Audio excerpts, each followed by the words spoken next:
Hello, everyone. Welcome to the Phillip Siddiq Show. Sebastian Lelio, Gloria Bell, Oscar winner, director, writer, produced this film starring Julianne Moore, John. Turturro. He said it better than I did. So let's just get on with the film. First of all, welcome to the show. Thank you. Thank you for having me. What was the inspiration for doing this particular film? Because I know they said there's a Chilean version and now the American version. So what are the Yes. differences and what are the sameness? Because I have to say, the music, you got that soundtrack. You Well, hit thank it. you. Well, in 2013, I released a film called Gloria Yes. that I co-wrote and directed. And that film, of course, it was a film in Spanish, and then it did very well. Many people saw it, and but after that, I was busy with my next project. Yes. So I was about to shoot A Fantastic Woman, the film that won the Oscar, and then a film called Disobedience that I made in England. So I was quite busy with new stuff. Yes.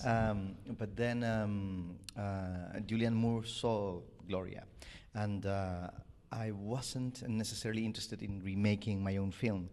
Wow. But of course, I've always admired Julianne Moore, and Yes. and she said she wanted to meet me, but I was told by my team that she wasn't interested in remaking the film, Right. which I thought made sense, you know. Yes. So we met, and we talked like for an hour, and she was very generous when she was talking about the character and the story. She had a deep understanding, and I was very touched by that. And then I said to her, "Thank you, and I totally get it if you don't want to do like a remake." Yes. And she said, "No, wait. I would only do it if you do it." And then I said, "Wow." And then I would only, do it if you're in it. And that's how it was born. It was very organic, very natural. Okay. But off I went to make my other two films, and then Yes. after those were made, we came back to this challenge, and that's how it was born. Yeah. Oh, now when you first met Julianne Moore, I mean, some people get, excited, kind of fan over. When she said if you would direct it, at that moment, what were your feelings when she told you that? If you can take us back to that moment. I think I kind of like melted. But at the same time, it made a lot of sense because, probably in the hands of someone else, I don't know what is essential to the film. The soul of the film could have been modified or lost. Yes. And I was going to take care of it, Yes. because this is not. I mean, this is a soulful approach. It's Yes, not. it I is. love this story. I've been living with it for years. Right. So I wasn't going to, do anything Right. for any other reason that really honoring the incredible actress that Julianne is. Yes, she And is. to try to actualize these materials and to, kind of like go through the luxurious process of having the chance to re-signify a story that you have worked in a few years before, Yes. and try to actualize it and make it relevant again. Yes. Especially if you think that between the first Gloria and Gloria Bell, the world Has changed a lot. shifted It towards the shifted. Middle Ages. Yeah. So suddenly, especially in America, suddenly the story of a woman that claims for her right to be seen and to be respected and for her access to pleasure and to be heard becomes suddenly urgent and even political. Yes, I mean, she was so vulnerable in this role and having like the children and her mom still alive in the family. A couple of scenes that were very intense when John Arnold was at the scene of the family dinner. Can you tell us how that was put together? Because I could feel like John was like the outsider, or he made himself the outsider when the family was getting along and they were having like a Christmas dinner, whatever dinner Yeah, it was. Gloria's son's birthday.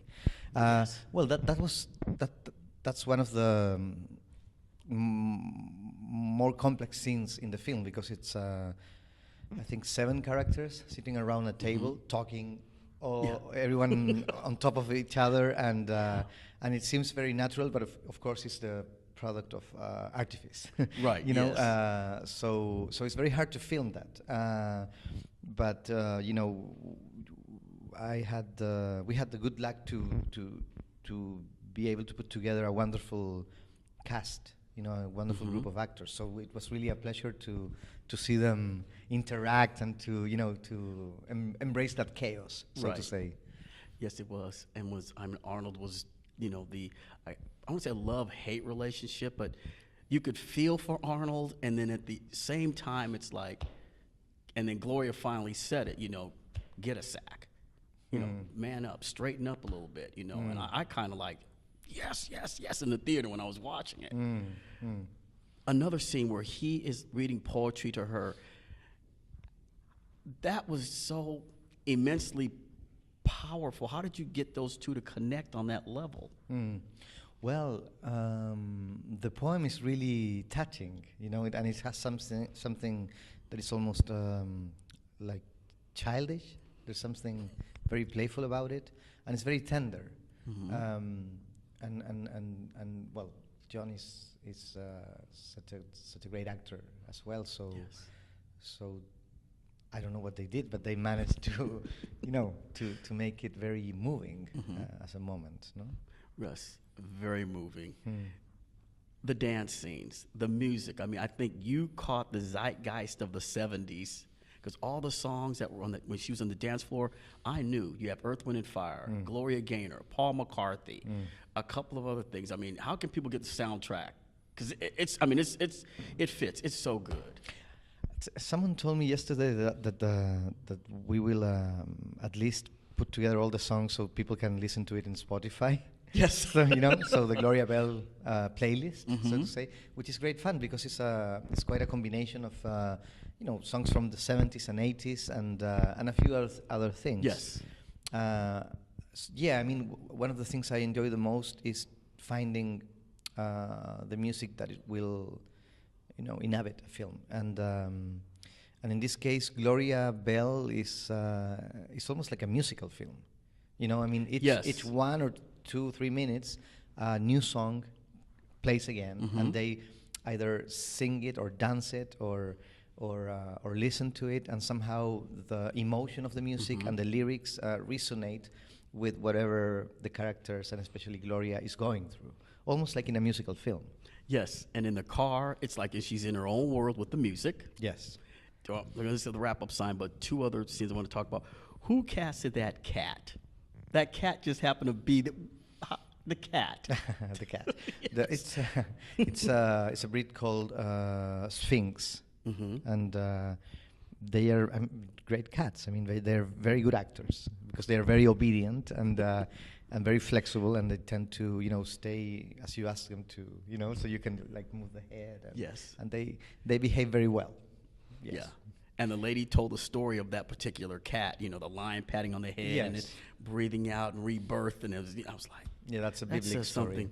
And one last thing before we go, the drive-by. We're not going to give it away, but there was a scene where we call in the hood a drive-by. What is that? A drive-by? That is the paintball scene. Oh. Yeah. That when moment. Gloria got the strength and how did you, because it is comedic and it's like, yes, we were like waiting for this. Yeah. Well, strangely enough, that's the oldest idea in the script. I mean, the script really evolved and changed a lot, but what was always there is that climax. You know, the paintball moment. Yes. When finally, well, she gets her yes moment to make, so to say, a huge statement. Yes, she does. About herself and about him and about the situation. And so to say, she liberates herself, but somehow the film itself gets liberated. You know, because the music explodes and it's kind of like an absolutely climactical moment. Yes. No? I mean, there was applause. There Oh, was really? applause. Okay, great. Yes, we were like, yes. That's fantastic. Yes, you know, that tends to happen. Yeah. Every time when I'm there and the film is shown in front of an audience, there's a natural reaction to that moment and people applaud. Yes. And it's not the end yet. Right. Which is so wonderful to witness, you know? Yes, it is. And you said it's not the end, but we saw I said she's reborn, Yeah. a rebirth, Gloria. So, man, thank you so much. Excellent film. Thank you so Excellent. much. Get the soundtrack, guys. This is going to be a film I think you can watch over and over and over and over again. And it's my age group, so that's a good thing too. Thank you. Sebastian, thank you, sir. Pleasure. Thank you. Thank you.